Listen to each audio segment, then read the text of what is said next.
정치적 참견 시점, 오늘도 박영회 기자와 함께하겠습니다. 첫 번째 소식 보겠습니다. 네.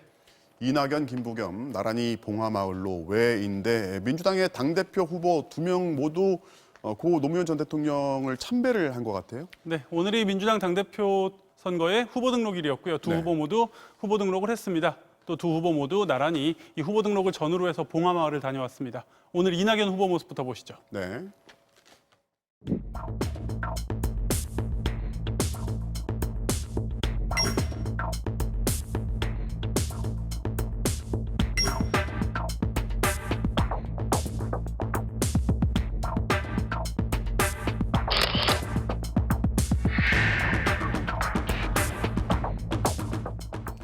네, 이낙연 후보가 봉화마을로 향하면서 이제 권양숙 여사의 선물로 준비한 단양 소백산 생막걸리입니다. 네. 지난 2005년 당시 노무현 대통령이 충북 단양에서 농촌 체험을 하면서 그때 당시 모습인데요. 6잔을 연거푸 마셨다고 하는 막걸리고요. 또한 2008년 퇴임 후 처음 고향으로 가서 이 주민들과 마셨다는 막걸리다. 이렇게 이낙연 후보 측이 자세하게 아주 자세한 일화까지 설명으로 곁들여 놨습니다.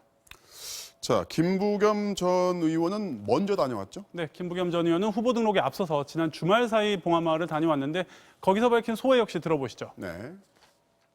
늘 우리 앞에서 당당하고 또 용감하게 길을 열어주셨던 노 대통령 생각을 났습니다. 노 대통령의 길을 먼 밭에서나 따라가겠다는 그 의지를 다지려고 오늘 왔습니다.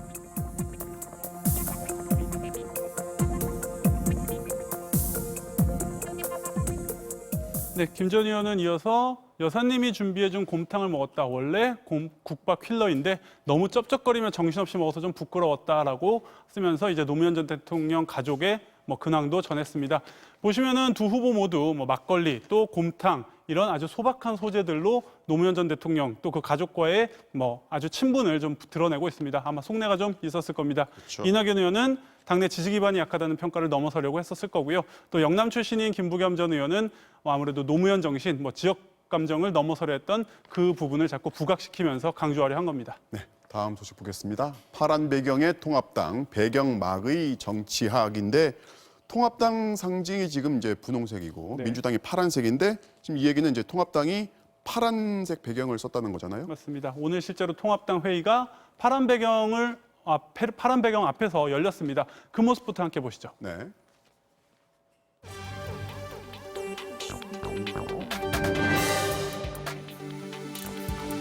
최근에 부동산 정책에 관해서 여기에서 들려오는 소리로 혼란을 금할 길이 없습니다. 집값 안 떨어진다는 진심을 들킨 민주당 의원, 부동산 실책에 대한 분노가 점차 커져가고 있습니다.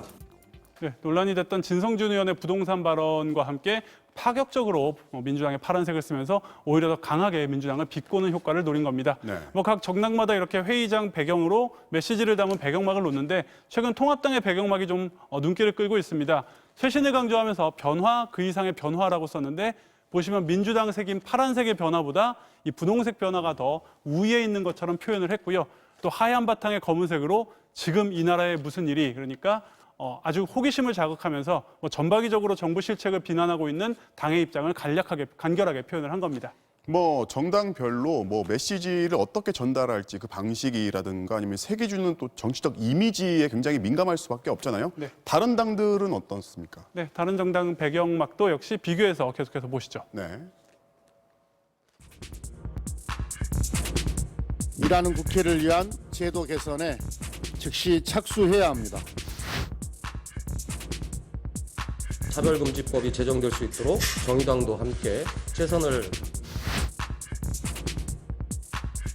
말과 행동이 같은 국민의 정당으로.